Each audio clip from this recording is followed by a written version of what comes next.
Hey there crew, it's Mark. As I've been getting into junk journaling even more, the biggest issue that I'm having so far is finding the right way to stick my stamps into my notebooks so that I'm getting a really good stick and I'm not afraid that they're gonna fall out. And I've been experimenting, and you all have also been giving me some amazing suggestions, so I thought we'd go ahead and try them out in today's video. We'll be covering everything from things you might already have at home, like glue sticks, maybe trying some adhesives you haven't used since college, using glues and adhesives you've maybe never even heard of before, and really just trying anything to get the best stick inside of our notebook. So let's go ahead and get into it. My favorite part of this process is definitely using my stamp punch to get this out. If you're looking for one like this, I'll drop the link in the descriptions below. But we're going to use Eric Small Things as our theme just because I'm a big fan of hers and I have so much of the paper. Now this stamp junk journal has been so much fun. I've done a few of these already, started some collection pages, trying some different things, really just having a lot of fun with this. And so as we go ahead and set up our one for today, we'll go ahead and get everything prepped up, a brand new page, ready to go with our first method, which is going to be using our Xyron sticker maker. Now, I've had this Xyron sticker maker, no lie, for probably over 10 years at this point, and I pick it up and put it down and use it, and sometimes I don't. It's so easy to use, though, and it's really held on for this time. It gives full coverage over anything that you slip inside of this space, and all you do is give a little pull, and there's like a double-sided tape kind of that's going to be applied to the back of whatever you put in here. So for these stamps, all I do is rub over top of them to get all that good sticky stuff on the back, but it only gets on the back of those items. Now, from a pro standpoint, full coverage on the back makes it really nice and easy to stick. You get one full sheet, you just slip everything through there and pull and you're good to go. And honestly, really easy to use. I say the cons with this is that you do have to buy refills. It does have a little bit of this paper waste because you have the backing and also this sticky part here. And sometimes you can get a little bit of that glue residue onto your journal or onto your fingers as you're using it, just because it is an adhesive that's put on the back. It is much more like a tape than a glue, but in this case, I'm using these stamps here and they have like these little edges, and I have noticed that over time. But for the most part, this is a really nice and easy method to use. I've never really had a problem with it, except once it is fully stuck down. Now, because there is kind of this glue or tape on here, more tape than glue, I would say, once your piece of paper is stuck to another piece of paper, there is no real repositioning it. If you kind of catch yourself early, you can pull it off, but once it's fully down, it's fully down. Our next method is going to be using glue tape, and there's a lot of different versions and products out there. I have two specifically that I already have as a part of my collection. One is this one from Scotch, which is extra strength glue tape, and also this one from Journal Say, which has this retractable kind of pen style, but they both do the same exact thing. There's a roll of sticky tape that's inside of these, and it's really easy to use from a standpoint of how you apply it to whatever you're sticking. All you do is you roll it up against whatever paper or product you have, and you'll see that it applies a thin line of sticky glue tape. Now, I always use a backing sheet because, especially with something like this, when I'm going over top of these areas that have these stamp cutouts, you will see that it transfers onto whatever else is behind it. So if you're doing this right on top of your journal, there is a chance you could get some extra glue on there. From a pro standpoint, though, it rolls on really nice and easily. There's really not a lot of mess, except for some of those cons. Like I said, it can leave a little bit of stickiness behind or not really give a full coverage. You really have to be intentional where you're sticking down that sticky tape to make sure it's going exactly where you want it to. It's not very difficult to do it all, though. I think of all the different ways and products that I've used as a part of this, this is an easy go-to because it only sticks where you want it to. But again, sometimes you're not going to get that full coverage, though, like we did with the Xyron cutter. So it's kind of a give or a take when it comes to how things are used. Now, the next sticking item was probably something you already have at your desk, which is a glue stick. Of course, there's 100,000 different glue sticks out there. This is just one that I just already had inside of my desk, which is purple, but it dries clear. Now, this is an easy method because I feel like most people already have this. You don't have to buy anything extra. They come in giant tubes. You can really use them forever. The problem for me is more around application when it comes to glue sticks. Now, I've been doing this thing where I lay my stamp on top of it and kind of just move it around, and that way it just kind of gets on the back of where I'm using it. Now, I think it's one of those things that It probably is all about the application though and how you're laying it down. If I sit it down on paper and then take my glue stick over top of it, something that I've seen that I don't fully love is sometimes that purple glue, or even if it was white glue, gets caught inside of the fridged edges of this stamp. And I don't really like the way that that looks personally. I know that it will dry clear, but like I'm looking at it and it looks a little bit messy. Some of the other pros of this though is that it's not instantly adhesive. So you can move it around a little bit, making sure you get it in the right placement before you stick it down. Now, something that I notice with certain papers, especially this one that is a little bit more transparent, as you can see some of like the chunks of the glue underneath of there. Again, I know that it dries clear, but I'm just kind of pulling out everything that I'm seeing as I'm using stuff like this. But overall, it's a really nice and easy way to do it. It's definitely a good alternative over top of a liquid glue. But again, once it's down, it's down.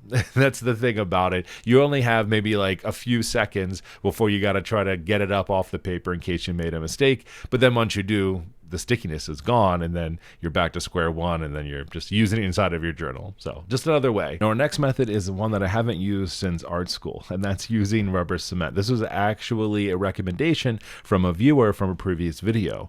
Now, rubber cement is great because it is photo safe, it's acid free. Also, it doesn't wrinkle. So when you're using certain types of glue in and with certain types of paper, you get the wrinkling kind of that happens on the paper, but that's not going to happen with rubber cement. It also dries completely clear, which is good because one of the cons that I have along with rubber cement, aside from it also being a little smelly, but that's what I remember from art school, is that it can be a little bit messy. You do kind of have a few moments to move this around if you need to, but the brush applicator that's inside of the rubber cement, it's not the cleanest kind of lay down that you would necessarily want. And because of that, I personally end up getting on my fingers, which then also ends up getting it into my journal. So sometimes I will use a separate smaller paintbrush and just dip it inside of the rubber cement. And it just gives me a little bit more control over where this goes on what I'm putting into my journal. The pro to this is that it gives me more control at a smaller space, but the con is that now I have another thing that I have to clean off. I have to clean out my paintbrush, which is a big pain in the butt with rubber cement. It's one of those things I totally forgot about after I used this and I cleaned this, and I did this the other day and I was like, oh my gosh, I can't just rinse this off like white glue. Like there's a whole like peeling process that has to happen with it. I did save my paintbrush, thank goodness, but it is just another method that I thought, you know what, this can work for things, but I also do know that some people don't like using this because it doesn't last forever. So if you're really doing scrapbooking or something like that, you have to see. But more than anything, I think the biggest downfall is definitely the residue on everything that it touches. It's just one of those things. Now, double-sided tape is something that I never even thought about until a viewer recommended it to me as well. Y'all come with the recommendations. I love you for it. Now, the thing with the double-sided tape, and specifically with using this with the stamping and this junk journaling, is that you do have to put the tape down exactly where you are going to punch before you punch it. Now, I want to be a little conservative about this, so I'm not going to cover an entire piece of paper. So I'm going to cut out these 1-inch strips, and I'm going to put them behind what I'm going to punch, and then I'm going to punch it out. Now, the great thing about this is that it is going to put that sticky backing on there like a sticker. You essentially are creating yourself a sticker. But I will say that while I'm doing this and punching it, you definitely feel that you need to put a lot more pressure on your punch to make it through the paper as well as the double-sided tape. Now, it's not terrible. I don't think that it's going to break my punch. I'm only honestly just starting to use this. It is easy to do, but it is an extra step. And I think that's kind of the biggest thing that I'm seeing with all these different methods is how easy is it for me to take something that I'm punching and get it right into my journal. Now, in this case of the double-sided tape, this is like pulling a sticker backing off of a sticker, which I can't do. I don't have fingernails and I'm using little tools, and sometimes it takes me a while to get that backing off. The good thing is that this like stamp edge kind of creates some openings for me to get in there with my crafting tweezers. But once I had them down and once I kind of found the flow, I got into it. But again, it's just one of those things you do have to think about. It's like, okay, yes, I have full coverage on the back of my sticker now. It goes down immediately. It's no issue.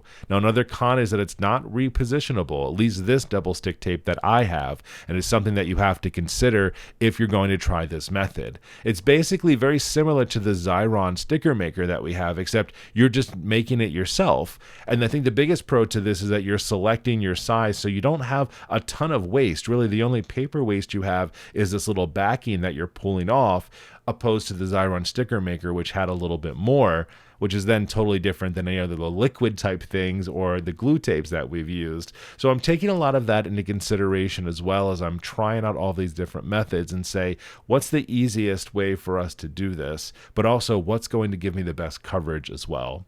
Now, the last thing we're going to try out is going to be liquid craft glue. Now, this one specifically, this Nuvo, was a brand that someone mentioned to me and said, like, Mark, this is the go-to glue for any type of crafting, mostly because this nozzle is very, very small.